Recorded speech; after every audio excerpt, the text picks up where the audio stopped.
Ole Dammegard, Herschel 36. Truth is stranger than fiction. But how are you, mate? I'm doing great, thank you. Good, good. So listen. Let's knock something off the list of conversation because it's driving me insane. Chemtrails. Yeah, They are real, they are very real. I wish they weren't, but they're very, very real. Yeah, and it's happening on the Costa del Sol, isn't it? it's happening here big time. It goes in waves, but you can see them when these operations are here over Costa del Sol. And anyone who doubts it, I can easily get satellite images from whatever date where I can back up whatever I say. Uh, when these operations are ongoing here in southern Spain, they normally start somewhere around 6:30 in the morning, 7 o'clock. That's when the first planes become visible. And it comes from the Malaga area towards Portugal, the south coast of Portugal. And you will see the difference between chemtrail, which is a trail of chemicals. It is mostly aluminum, barium, strontium, some arsenic, very, very horrific stuff. The planes are most of the time silver colored, and I believe there's some 5 planes who are covering this area. They start around 6:30, 7 o'clock in the morning. The first plane comes across the sky, and you can have a beautiful blue, incredibly wonderful sky in the morning. Then you will see the first plane comes, and it will leave a long, long, long white trail after it. This trail will then slowly, slowly dissolve, and then this plane will be followed some 12, 15 minutes later of another plane that will go totally parallel a bit further inland. Uh, it would leave an identical white stripe across the whole sky. Then some 12, 15 minutes later, a third one will come, a fourth and fifth. So you can predict them. You can just say, okay, here you time it.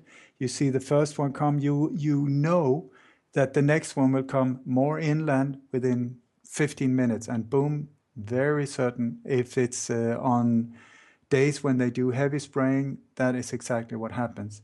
Then they fly. I think they turn around somewhere over the southern coast of Portugal, and they come back inland, but they come sort of like 20 kilometers inland over the mountains. That is where you see them go back, and they do exactly the same parallel lines. And then they go, I'm not sure where they turn around. I think somewhere around Almeria. Maybe they go all the way up to Mallorca before they turn around. And then they come back. And some days it's the whole day. It's even sometimes at nighttime you can see these stripes in the moonlight and so on. And then they slowly dissolve. And this day that was absolute beautiful to start with, this beautiful sky will turn into a white. It's very white and like a haze, a chemical haze of that just covers the whole sky.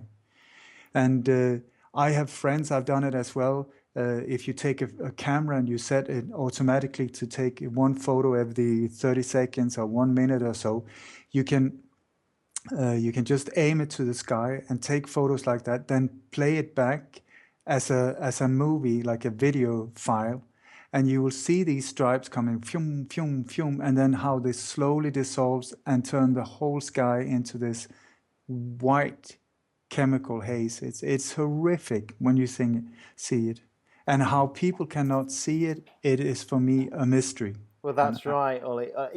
That's a great idea. What you're describing there is a time lapse, okay? yeah, And you take a photograph. You can set up a time period that you take a photograph of the sky. And I'm going to do that, okay? If you're listening to this, if you go to my Facebook account, David Patrick Carter, you will see that I've taken video footage of the sky first thing in the morning, and then later on that morning, and then in the afternoon, and you can see the progression of the white film that Ole Dammegard is talking about. But you, Ole, have also done chemical tests with the fallout, haven't you, via water in some form of base? Is that correct? I have not done it personally, but I have friends who've done it, and there are big organizations who are doing it as well. And the thing that you have to check for is aluminum, barium, strontium, and arsenic. But most of the time, these chemtrails are mainly consisting of aluminum. That's right. And I did do it. When I took the water to the lab to get tested, the lab was shut. Yeah.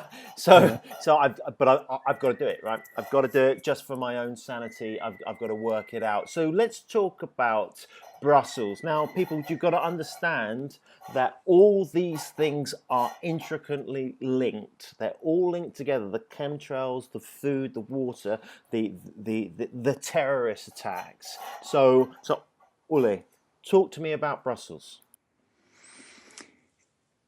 For people who are in the beginning of understanding what's going on in the world, it's very, very shocking and very hard to believe that things like this can actually occur.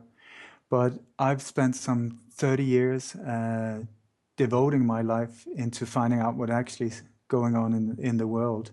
And I truly believe that what we're seeing is a very coordinated operation on so many different levels, where the chemtrails are one of them.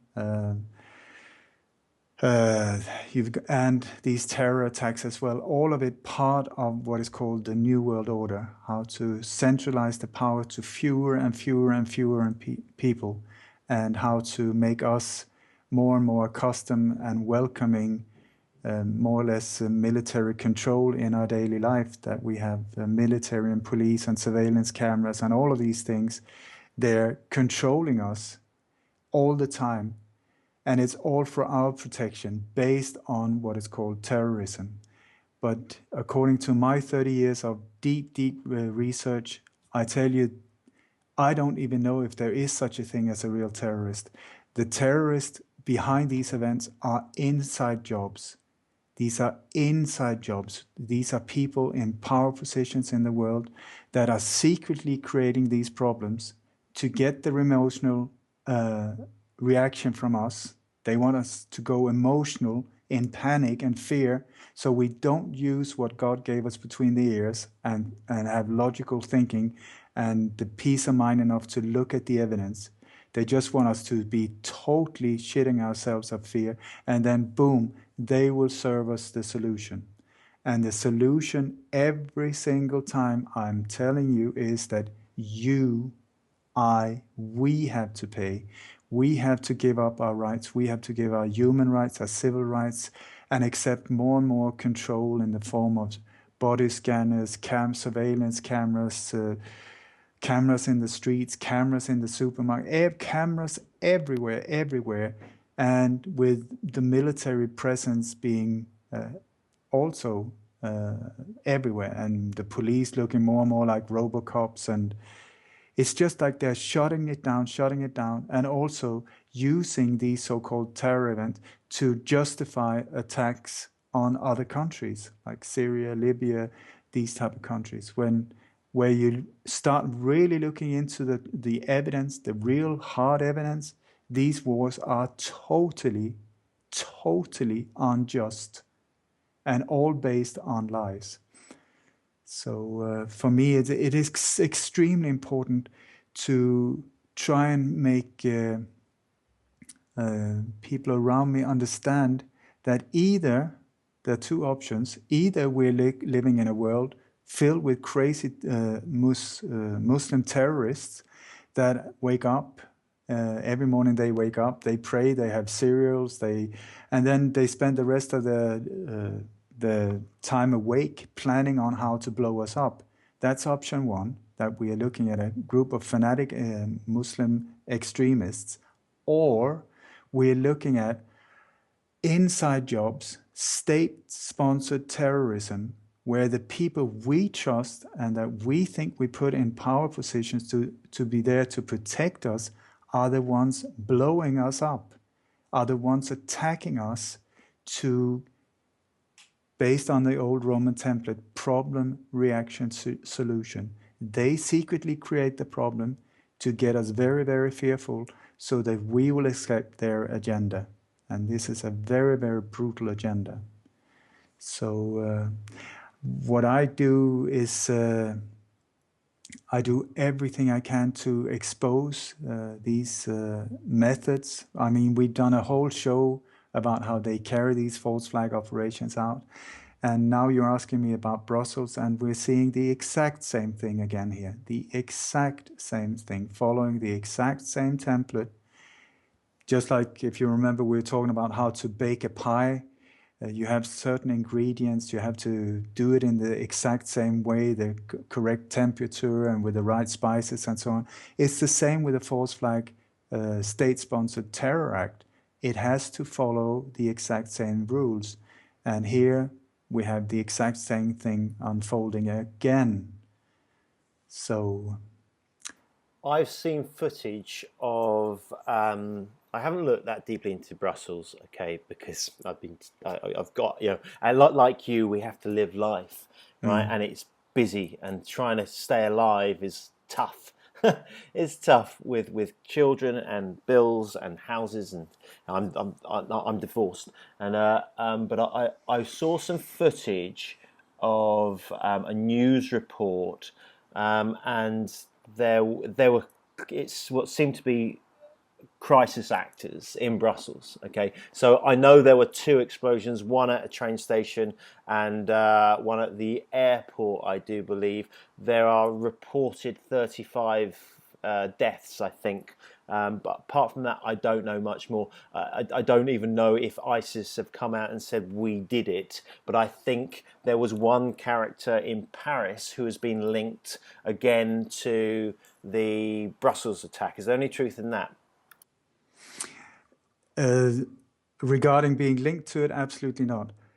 But what happened is that just like you started in saying in this program, it is very important to become aware of, in my humble opinion, that these events are connected. We're seeing the same power structure behind these operations.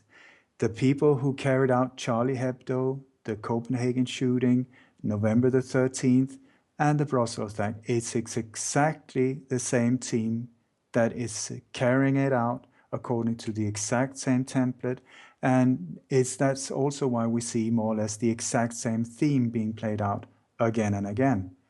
So if you remember, in one of the main things in a false flag operation, and a false flag operation is an old method where you put the enemy flag on one of your own ships, then let that ship attack you so that you are the one being attacked, saying, oh my God, we need to defend ourselves. And then that will justify your maneuver forward, rape and plunder, whatever the agenda is.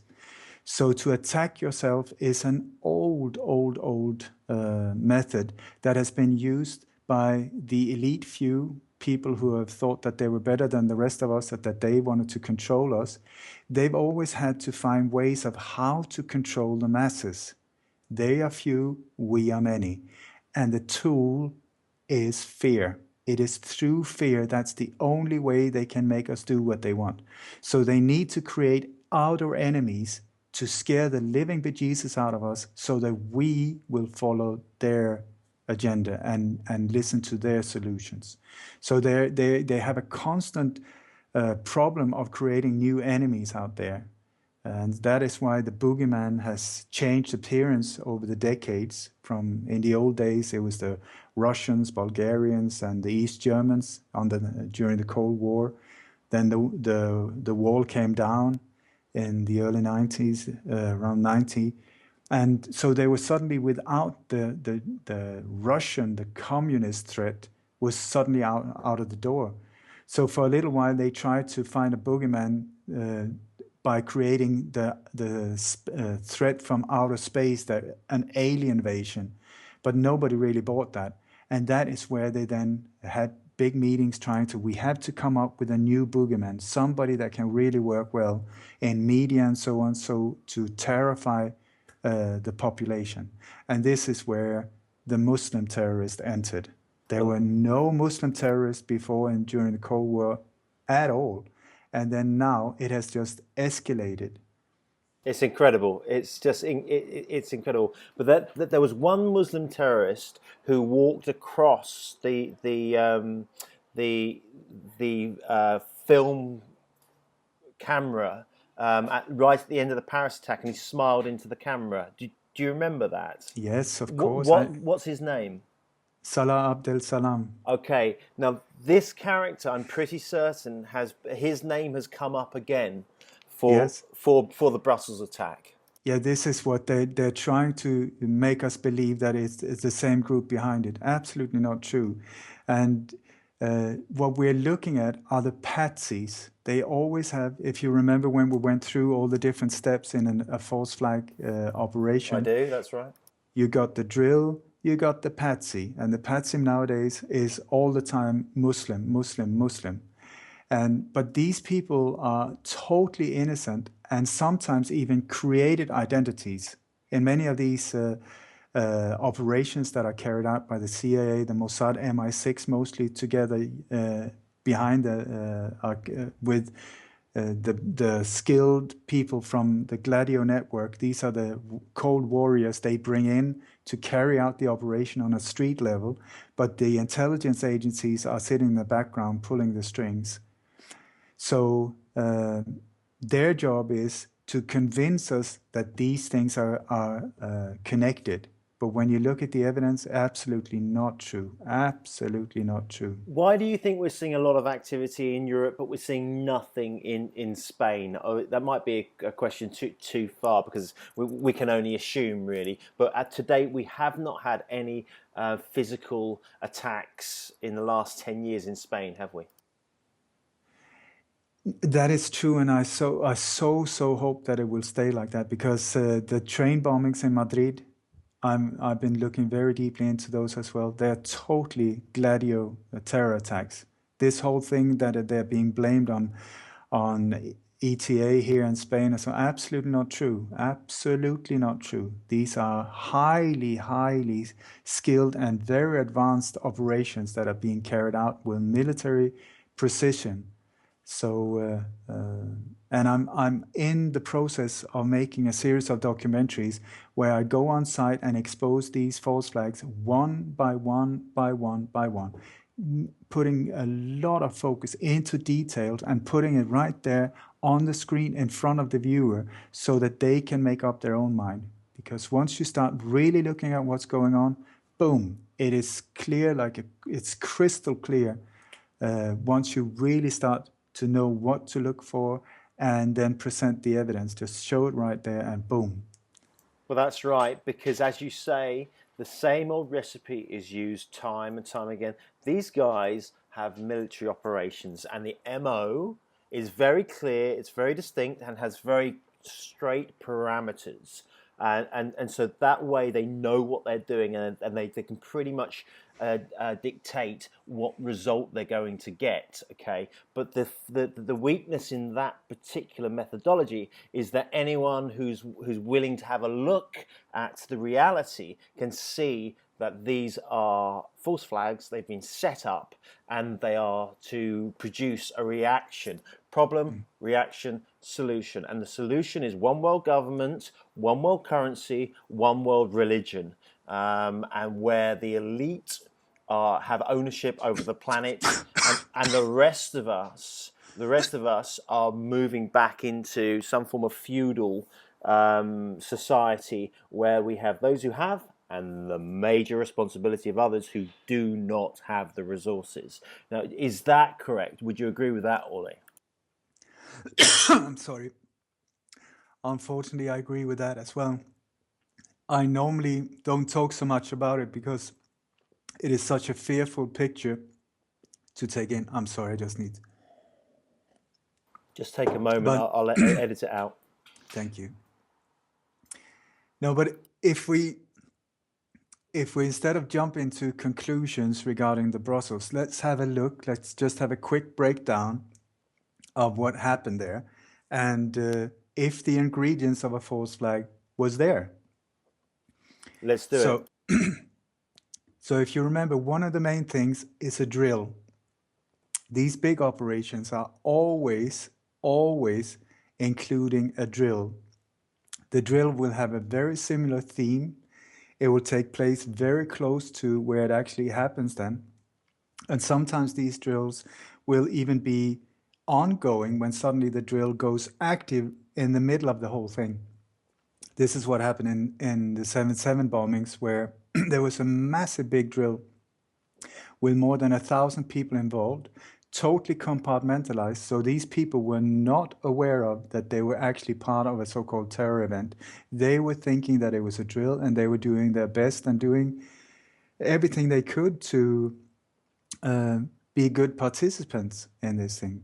But these operations are always what is called compartmentalized. Every single individual only know their little part, and it's all on a need-to-know basis, so that no one can go out and become a whistleblower with a whole picture if you're not positioned very high up in the power pyramid. So was there a drill before this happened? and the answer is yes. There was one drill just about a week before this happened. It was the biggest drill in Europe ever. There was more than 1,000 people as extras, as crisis actors, these people that are running around looking like they've been blown to pieces. It took place in England. There were 4 nations involved. I have not been able to find out what these 4 nations was, but I can bet you it would be the UK, it would be France, I would think Belgium and Turkey, since this is where the last operations have taken place. And there was more than 72 different agencies involved in this as well. And what they did was they simulated a big train accident where they had, in an old power plant in England, built a replica of what train station? It is one of the major train stations in London. So the whole replica over there with blown up trains and all of these extras with blood everywhere and so on. And here they were training for a massive big so-called terror attack. That was then followed by big things in media where the UK was preparing for new major terror attacks, multi-series of terror attacks and so on. So I was preparing and expecting that the next hit would be in the UK, somewhere in London or something. But then, boom, it happened in Brussels. But there was also a drill the night before the thing happened in Brussels, in Antwerpen, which is, as far as I know, some 26 minutes in train from that, where it was at the big sport palais in Antwerpen, where they were training for a terror attack on a stadium with lots and lots of extras, crisis actors, the whole shebang was there. Then instead of it happening in Antwerpen, it had happened in Brussels, just less than half an hour away, within 24 hours. So the drill was there. The extras, that if there were extras and crisis actors, all of them were only a stone's throw away, could very easily be transported by train or buses. They normally transport them by bus from one location to the other, then play out the real thing and then take them in buses back to the center. This is exactly what we see here. Lots of people that were so-called hurt and wounded in this attack were put on buses instead of ambulances. They were put on buses with blankets and so on and taken to what was called sort of a crisis center and so on. So we have the Patsy. Yep, the Patsy was there. They were using the same Patsies as linked to the Paris attacks in November. And the only problem is that the people that they pointed out now as being the ones, the suicide bombers, were actually arrested a week ago and one of them wounded. But here suddenly we see one still photo. There's, of course, the CCTV cameras, which is standard as well, stops working when this happened. Here, no cameras was working. That is standard procedure as well in these operations, as well as that the cell phone or mobile network will stop working at the time of the operation. This is done for the people behind the operation, so that they can control all parameters, so that they are in total control of what information comes out and to where and how fast and so on. Here we have the exact same thing. Even the police communication went down when this operation took place. They could not use it, so instead they had to rely on WhatsApp and Facebook to be able to communicate. This is the police in what is called the heart of Europe, following these series of terror attacks in Europe, spending millions and millions and millions of anti-terrorist things and communication systems. And here we have it again, boom, it locks down. Then we have the CCTV cameras that always get turned off. It is standard procedure. There are hundreds and hundreds of cameras. If you if you park in the wrong space, if you do anything, you will be observed by a camera in most European cities. But when these so-called terror attacks happen, nothing. There is nothing except blurred images of Muslim terrorists.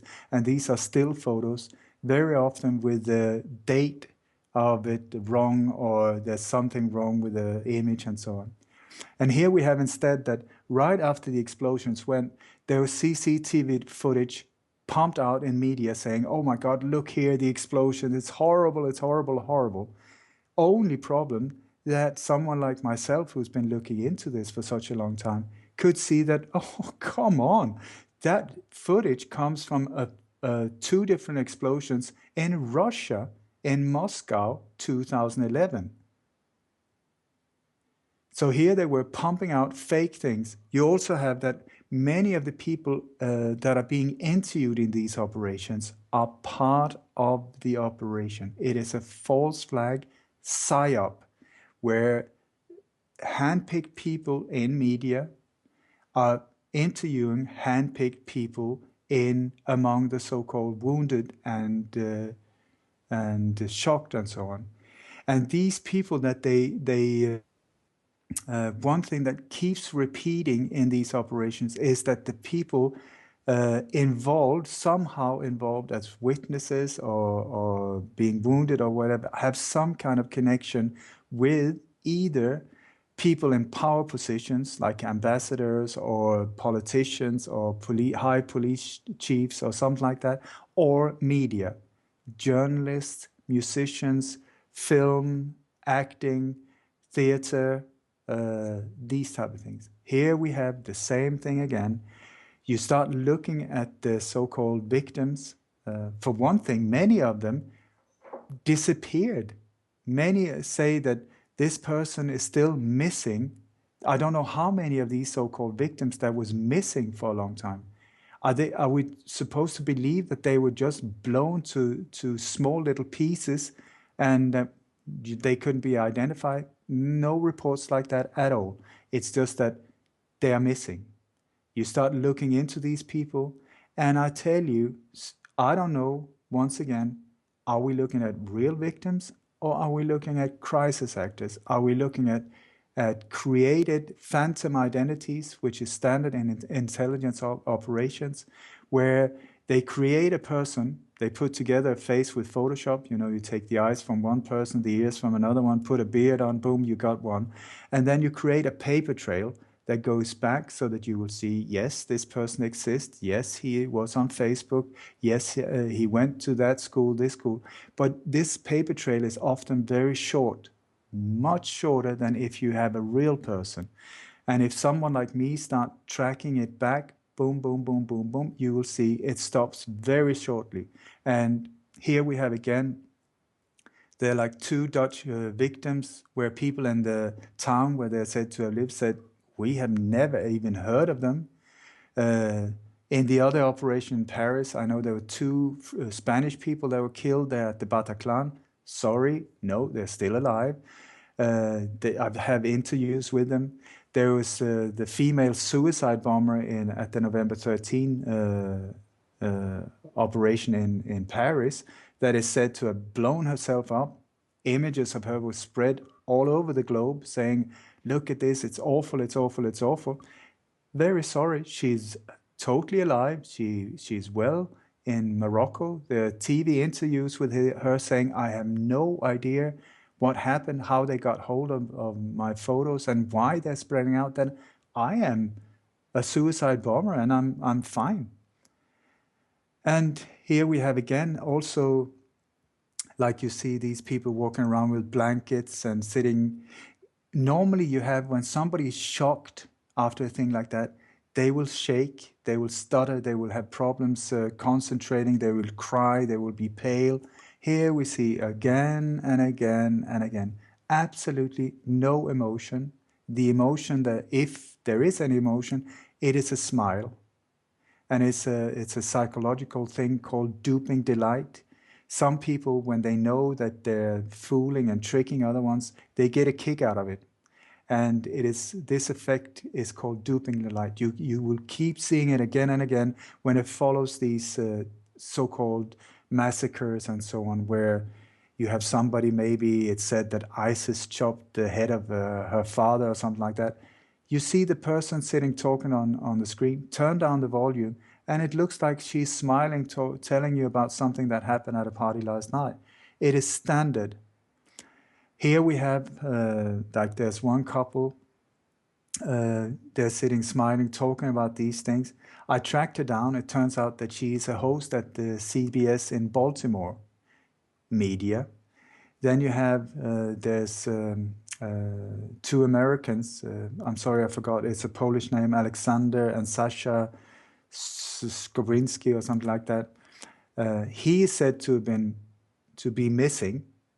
And when you look at the photos of him, they're very, very hard to even understand or grasp that it's supposed to be the same person. They look so different. He's like 150 kilos in one, 105 maybe in the next, and curly hair in one, straight hair in another one. Very glasses in one, without glasses in another. I can't say for sure that it's even the same person. But this guy is said to have disappeared. There's several people of these so-called victims that was on the phone, so that their family just heard them, boom, and that was it. So you look at him and his girlfriend, who is looking for him. You see her in media, desperately looking for him. She's the daughter of the former U.S. ambassador of Copenhagen. And there was, if you remember, these attacks, the latest years attack have been in Copenhagen, Paris, in Turkey, and now in Brussels. Well, it's really interesting because I'm looking at the Brussels bombers, the two brothers, Khalid El Bakaroui and his brother Ibrahim El Bakaroui. Of course, I'm not pronouncing the names correctly. My apologies. But these two photographs from the Daily Mail, they could be photoshopped. They're clearly, they could just be anything, It's amazing because they create these characters as they create this narrative around the world that we in the West are under attack by this incredible force called ISIS or IS or ISIL or Al-Qaeda or the Mujahideen. And it goes on and on and on. It's absolutely fascinating, and it's almost as frustrating that people don't get it as it is dangerous what's going on. Because there is a solution, isn't there, Ole? That there really is a solution, and we are more powerful than we're being led to believe by the media and our education. As a human being, we are waking up. This is the fantastic thing. This time 2 years ago, I was fast asleep, not doing anything, and now I'm having conversations with the likes of yourself, who've been doing a damn good job of actually giving people the option of being awake to what's taking place, this conspiracy, this tyranny that is dominating the world via various hubs, which fundamentally for me is the financial hub, which is driven forward by a small group of Kaskarian Jews. But that's just my thoughts. I don't know if that's true or not. That's just where my research has taken me. But there is hope for us, isn't there, Ole? There's total hope. The whole idea, why are they carrying out these terror attacks? It is to keep us fearful. Because if we understood how few they are and how many we are, it would be an absolute joke.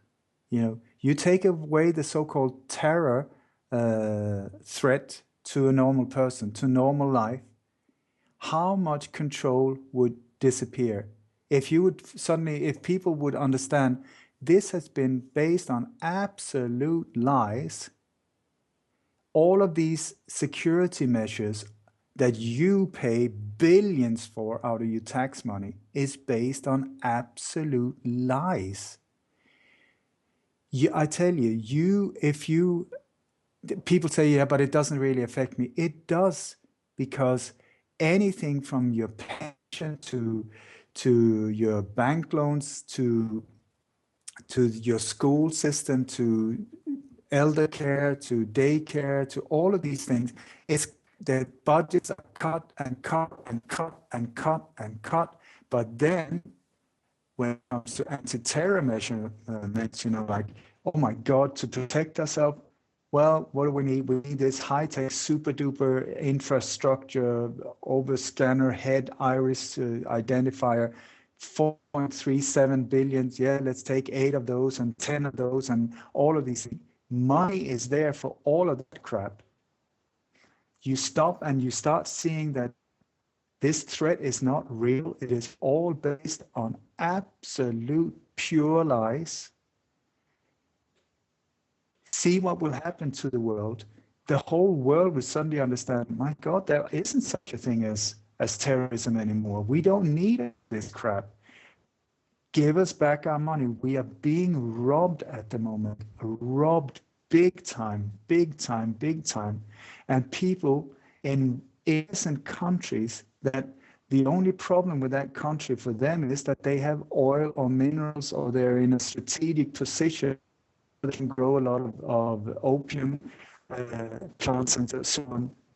These countries are being attacked and people are being slaughtered, and we are allowing it. We're even letting our tax money pay for it, all based on lies. That's right. That's right. And our taxes are doing just that, Ole. You're absolutely right. We pay taxes, and the governments tell us that we're in austerity and we don't have any money. And then they go and drop a whole load of bombs on Syria in the name of democracy. It's so incredibly bizarre that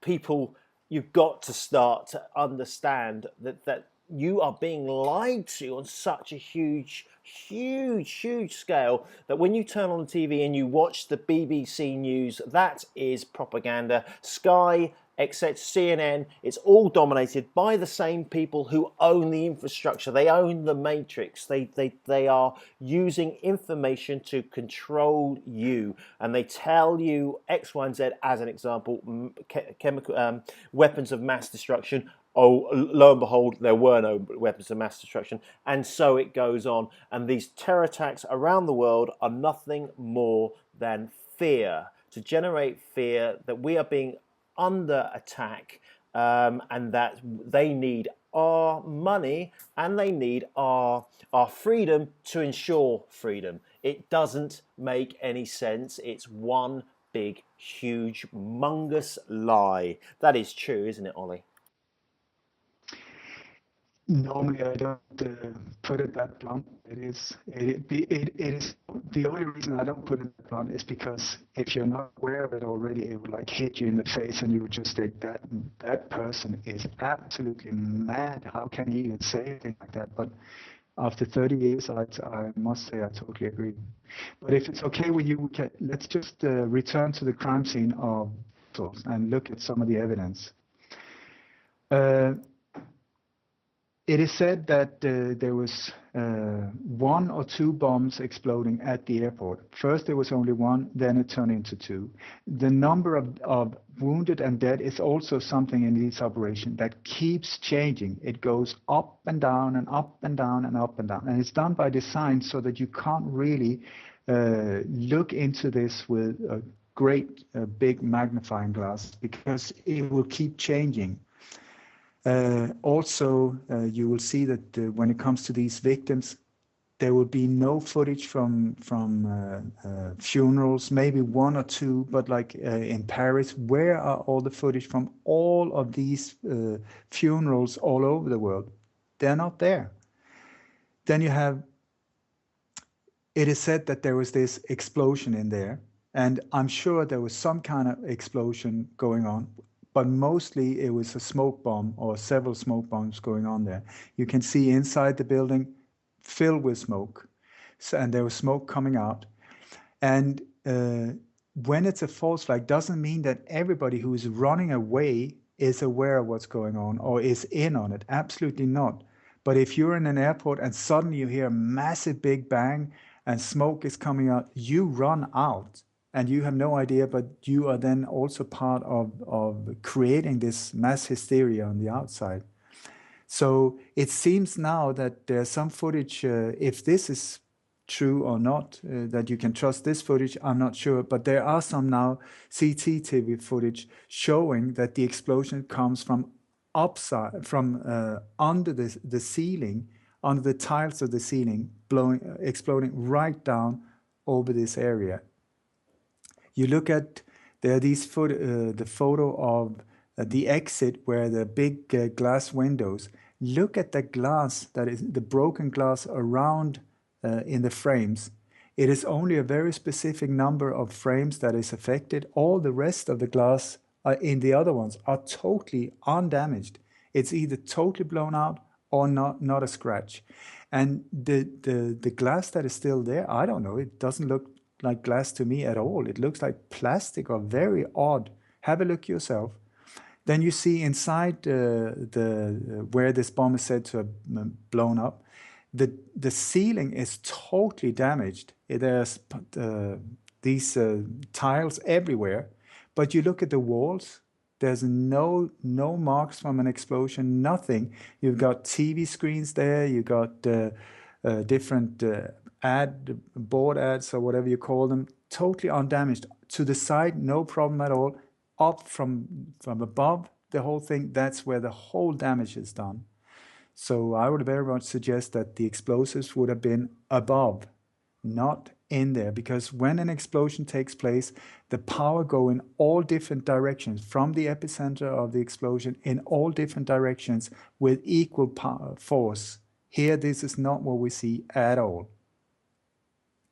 Then you have the crisis actors, or what I would suggest are crisis actors. If you really, really look into these things, for instance, there's people lying in the hole in there, smoke filled and so on. They're terrified, and you see a couple of them in front of them where the man gets up, his wife is still on the floor, and he picks up their baby and then runs off.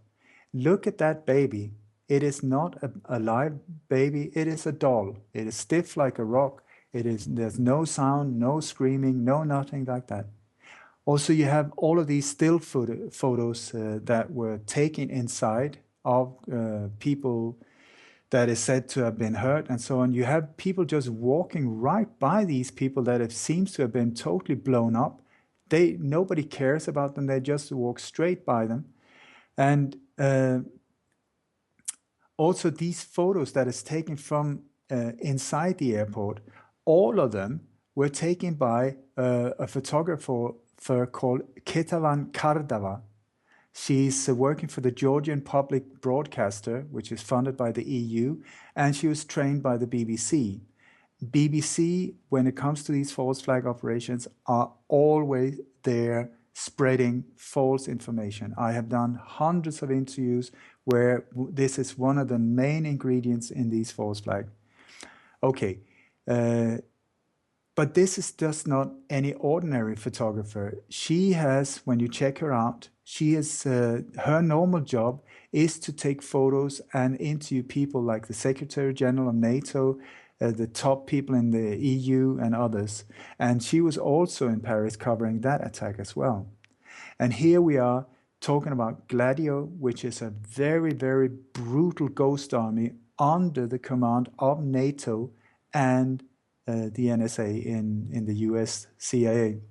So we're back to looking at who are these people that is said to have died? Where are they? Can you track them down? Can you really find? You also see interviews with people. There's this little girl that is said to have been horribly burned. You know, she's sitting there with bandages all over her head, talking about what happened. Okay, I have been to hospitals where children have been burnt. It is horrific. It is burns are some of the most painful thing you can go through. They are doped, with painkillers and pumped with all kinds of drugs. They can't move. They're like very not sharp in the head because of all of these drugs. Here she is sitting, whole head filled with bandages. She's smiling, laughing, moving around, and so on. You got another man, same kind of outfit. His whole head is covered with bandages, and his face looks it looks like it's bruised and so on. And then he's talking about the whole thing, and he said he was in the metro, and boom, the whole thing went off. It was horrible, blood everywhere, bodies blown up, and so on. And then they say that instead of being taken to the ambulances that was right outside the exit, these people were taken to nearby offices. This is also standard when you see crisis actors. They want them to be taken away from ordinary people's eyes so that we can discover what's going on. So they're only there for the photo shoot. So they're lying there looking dead or blown up or whatever. Photo taken. Thank you. And now get out of here. Into offices and then in buses transported away from this scene. And here he said he's covered with bandages. And then he says, well, in my case, my hand had been burned, so they got me a bucket of water that I could stick my hand in. He does not mention that his whole head is burned off, more or less, So, and once again, no pain, no drugged appearance, no shock, no nothing. So, I tell you, this it feels very much that it's following the same procedure as then. And within minutes, they were talking about ISIS again. They were pointing out these guys. And I can only say that part of the false flag terror pie is the boogeyman. And the boogeyman, like I said, it changed character after the wall came down, and something called Al-Qaeda was created. Now, Al-Qaeda is actually the name of CIA's own database of people they trained in the war against Russia as Mujahideen and other people to infiltrate and work as a guerrilla. Then these agents, trained agents, Pakistani, Afghani, and so on, were then used in other operations as well. But then it came to a point where they had used Al-Qaeda for such a long time to scare us, and it didn't really work anymore. So what they do in cases like that is they upgrade the boogeyman. It's like a digital upgrade. They change the name. And here suddenly ISIS came from absolute nowhere and became the biggest threat in the world. Sponsored by Toyota, by the way, because I tell you, you show me one image of ISIS where there's a vehicle. If it's not a Toyota, I have never seen it. It's always Toyota with the big logo right in front of it. The only thing that is missing is the jingle in the background. And then ISIS, what they do then is they keep changing the name of the boogeyman. So now it was ISIS, then it was ISIL, then it was IC, then it was Daesh. And I'm not sure what they're going to come up with the next time, but it's going to be an upgrade of the exact same boogeyman. And this boogeyman is created, trained, funded by the same power structure. And now we're talking, especially the CIA and Mossad are very much involved in creating this whole thing called ISIS. Brilliantly said. Absolutely fantastic. The only thing that's missing from Brussels is the marketing campaign and the collection of various political leaders who are, in my opinion, murderers, coming out in response but we don't have that kind of marketing gambit yet. Yeah, we have Oh, really? the product placement is there. You know, in so many of these operations, Nike is right there. It is their logo in the middle. You know, in so many, if you look at the photos, the official photos, because once again, if you check out what happened in Paris, if you Charlie Hebdo, Copenhagen, and now Brussels, where are all of the hundreds of photos from ordinary people? Where are all the videos taken by ordinary There people? are none. There are none. There are none. And here we are at a state, we're at a place in history where people cannot even have a hamburger without putting it up on Facebook, to take a photo, even a video of the plate and put it up on Facebook. And here they're going through the worst thing in their life, a pure terrorist attack, killing people up around them. Where are the photos? Where are the videos? That's right. We live in a period of life where the narcissist is king, and I suffer from that myself. There's no two ways about it. But there are no videos. It's absolutely fascinating. So when you study these photos that are said to have been taken by so-called ordinary people, there's always a very limited thing, and we're supposed to think that, oh, it's an amateur footage just because the camera is moving or because it's taken. But these photos are often high quality, very sharp, and so on. And study the photos in the middle. It will always be very centered when it's product placement.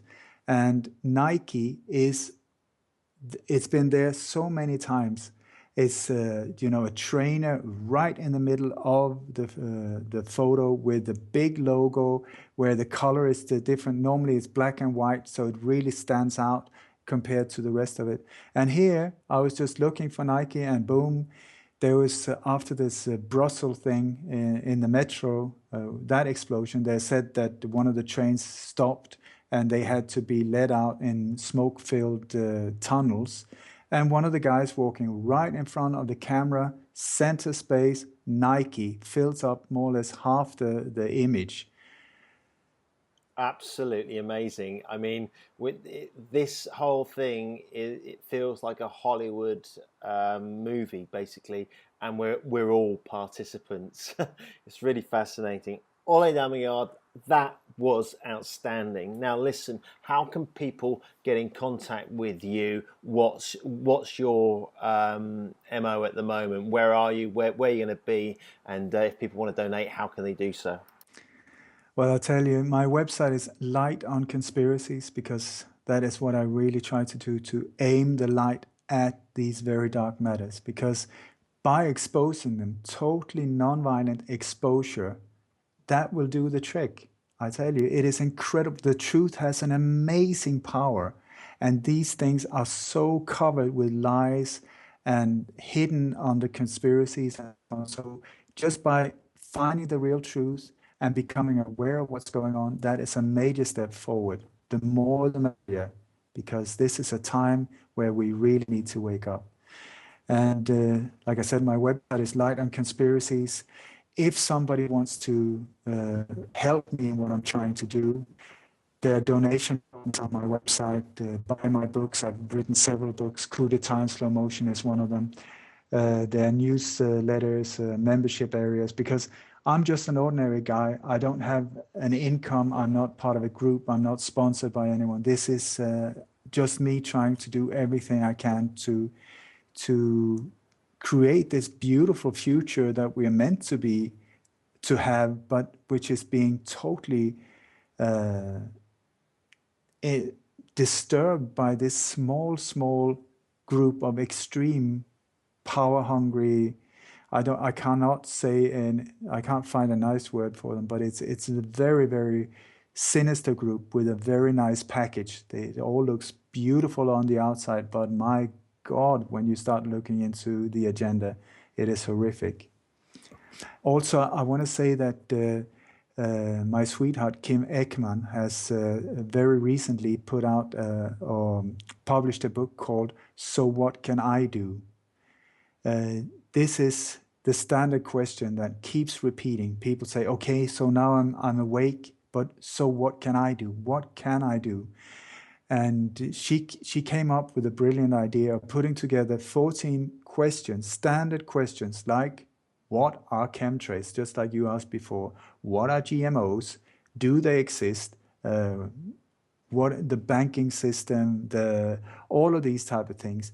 Put together a list of questions, and then she put the same questions to people like Ken O'Keefe, David Icke, Cynthia McKenna, which is an incredible woman in the US, Sophia Smallstorm, Carrie Cassidy from Project Camelot, Zen Gardner, Dr. Kevin Barrett, myself, and I hope I'm not forgotten anyone. But everyone in this book answers these questions very differently, at the same time, in the same spirit. Everybody is there to lift the world out of this dark spot that we are in at this point. So it is a perfect book for somebody where the spouse doesn't understand you, or your friend or family just think that you've gone nuts or gone straight. With this book, you can just give it to them as a gift or whatever, and then you don't have to go into discussions. It will be backed up with heavyweight research from many different areas. And then after that, after the other person has read that book, then maybe you can open up to some kind of dialogue, instead of it being that you're trying to persuade them or convince them, and they go into defense mode, because that is not a good situation. I think most people that are waking up experience exactly that people around them think, oh my God, he's gone totally nutters and conspiracy mad and so on. But here we are in a situation where it is a time where we need to wake up spiritually and physically and mentally. It is a beautiful time, but very trying time. And it is up to us if we want to go down a very, very dark hole into a very, very dark and controlled future, which is their agenda, or we turn it around by waking up, taking our responsibility, and start being active in saving the world, actually. And I am so not into politics. I am just into the truth. I love the truth. And just let's use the truth to lead us. Well, if you're into the truth, you've got no interest in politics, because there's no truth there. That's the first thing. But that was wonderfully said. And I thank you, right, for allowing me to have some support in my position of, as I wake up, as a father, as a man on this crazy planet we call planet Earth. Because you're right, everything you stated is exactly how I'm feeling. You know, I'm feeling, am I a conspiracy nut? But the truth is, even when a man stands alone, the truth is still the truth. Mahatma Gandhi, I do believe that was a direct quote. But listen, thank you very much for your time. Good luck with everything with you, your wife, and your family, and the filming and the books. I wish you all the best, mate. I really do. Thanks very much for your time on Truth is Stranger Than Fiction. Thank you so much, David. Cheers, buddy. Take care. Bye. You too. Hey, I'm Herschel 36. Thanks for listening to Truth is Stranger Than Fiction on the Beat 106 FM. Did you like it? If so, give us a thumbs up, and don't forget to subscribe, people! Brought to you by justfinishingrecords.co.uk. Herschel 36, where truth is stranger than fiction.